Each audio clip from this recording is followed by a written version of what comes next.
Queridos irmãos e irmãs, nós estamos lendo nesse mês a carta aos Hebreus, sempre na primeira leitura dos dias de semana. A carta aos Hebreus é uma carta que foi escrita para cristãos vindos do judaísmo e que estavam um pouco duvidosos sobre voltar para as práticas judaicas. É por isso que o autor da carta aos Hebreus mostra Jesus como superior aos anjos, é o capítulo 1, superior à Torá, capítulo 2, superior a Moisés, capítulo 3, superior à própria terra prometida, capítulo 4, superior aos sacerdotes de Jerusalém, capítulos 5 e 6. Capítulo 6, ele fala sobre aqueles que voltam atrás, aqueles que abandonam a fé. Superior a Melquisedeque, capítulo 7. Superior aos sacrifícios da antiga aliança, capítulos 8, 9 e 10. Então, ele chega ao capítulo 11 com uma grande exortação a que eles permaneçam firmes na fé, para que não abandonem a fé. Ou seja, agora nós já não estamos sob o regime da antiga lei. Isso já passou. Nós estamos diante de um sacerdote muito superior. E como ele dirá no capítulo 12, nós temos acesso a comer de uma mesa que os incrédulos não podem comer. Portanto, nós temos que permanecer firmes em Cristo. Ora, o capítulo 11 começa com uma definição de fé. Eu vou abrir a Bíblia porque o texto da liturgia suprime o versículo 3. Na verdade, nós fazemos um salto depois do versículo 2. Diz o autor da carta aos Hebreus: a fé é um modo de já possuir o que ainda se esperava. A convicção acerca de realidades que não se veem. Foi a fé que valeu aos antepassados um bom testemunho. Pela fé reconhecemos que as eras foram formadas pela palavra de Deus e que as coisas visíveis se originaram do invisível. Esses 3 versículos são muito poderosos. Em primeiro lugar, a fé é a substância das coisas que se esperam. Essa palavra é a palavra grega hipóstasis, de fato, substância, aquilo que está debaixo. Alguns traduzem como firme fundamento, outros traduzem como certeza. Ora, a fé, portanto, não tem nada a ver com um salto no escuro. Os incrédulos dizem isso, né? Não, mas a fé é um salto no escuro, você não sabe o que tem, não. A vida do crente é uma vida feita de oração e resposta. Se não fosse assim, as pessoas já tinham abandonado a oração há muito tempo. Ora, a fé não tem nada a ver com isso. A fé é a substância das coisas que se esperam. Ele vai trabalhar, essa primeira frase é fundamental na sequência do capítulo 11 da carta aos Hebreus, porque ele vai mostrar como no Velho Testamento eles só esperaram o Messias. E, de algum modo, pela fé, eles já o possuíram. Porque, pela fé, eles conseguiram realizar prodígios, pela fé, eles realizaram coisas extraordinárias. Ou seja, a fé realmente é a substância das coisas que se esperam. Depois ele diz, é uma certeza a respeito do que não se vê. A melhor tradução, mais literal, seria, é uma demonstração acerca do que se não vê.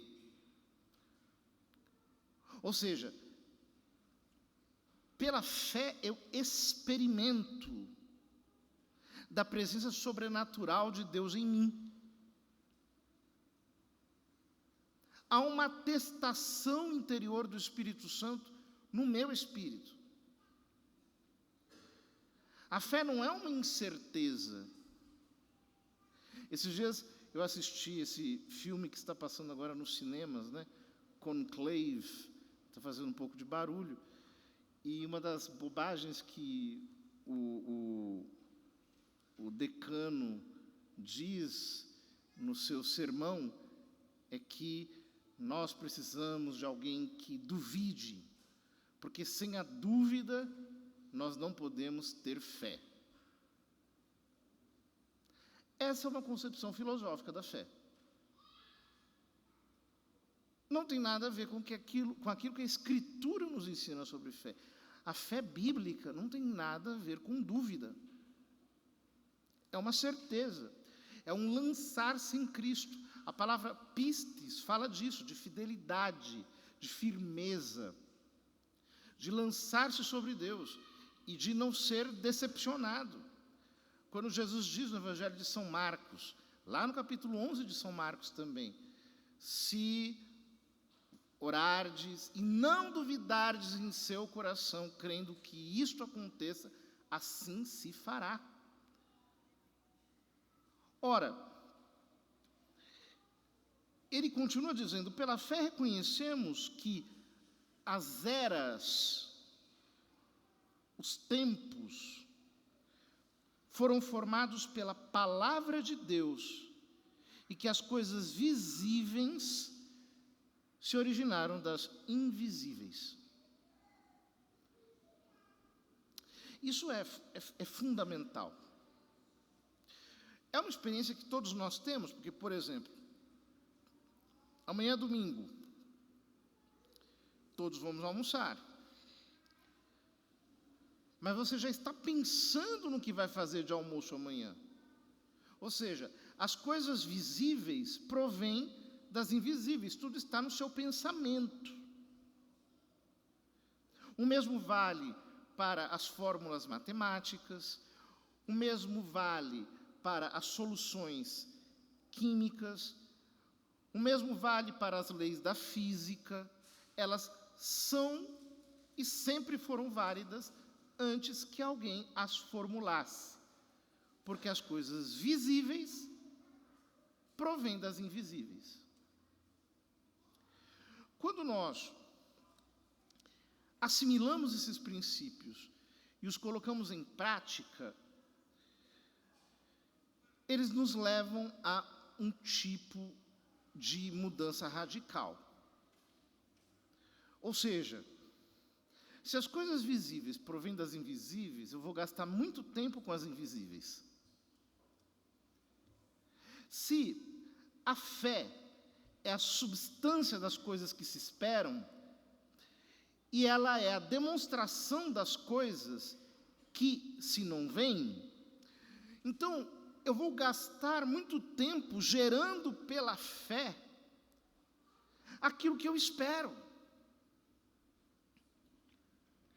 A matéria-prima da oração é a fé. É com ela que nós trabalhamos. O que acontece? As pessoas são adestradas a acreditarem apenas nos seus próprios olhos, naquilo que é tangível, naquilo que entra pelos sentidos. E por causa disso, abortam a palavra de Deus no seu coração. Vem um inimigo, rouba a palavra de Jesus e ela não produz fruto. Ao contrário, quando eu levo a palavra de Deus a sério, a levo para a oração e permaneço diante de Deus, confessando a palavra, afirmando a palavra, alinhando o meu espírito com o invisível, sobrenatural, com Deus, gestando em meu interior aquilo que o Senhor me faz esperar pelas promessas mesmas que Ele fez na sua palavra, então nós começamos a verem se materializar diante de nós tudo aquilo que nós concebemos pela fé. Tudo que vem na sequência do capítulo 11 de Hebreus, nós vamos ler alguns pedaços na segunda-feira, é consequência desse princípio, que precisa ser profundamente assimilado por todos nós. Gaste tempo com o invisível, gaste tempo gerando pela oração. Conceba mediante a palavra. Como diz o servo, aliás, o oficial romano a Jesus em Cafarnaum: Senhor, eu não sou digno de que entres em minha casa, mas basta uma palavra, uma, e o meu servo será curado.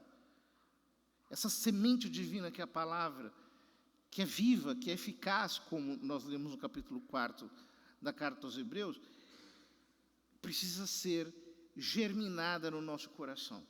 Ela precisa produzir frutos, mas isso só acontecerá segundo a medida de uma fé firme, sólida, sobrenatural, persistente, perseverante, que não recua diante de nenhum obstáculo. Uma fé obstinada, em que nós permanecemos crendo, como diz em outro texto, no caso de Abraão, crendo contra toda esperança humana. Abraão creu contra toda humana esperança. É esta fé que move montanhas. A fé que não recua diante de nenhum obstáculo.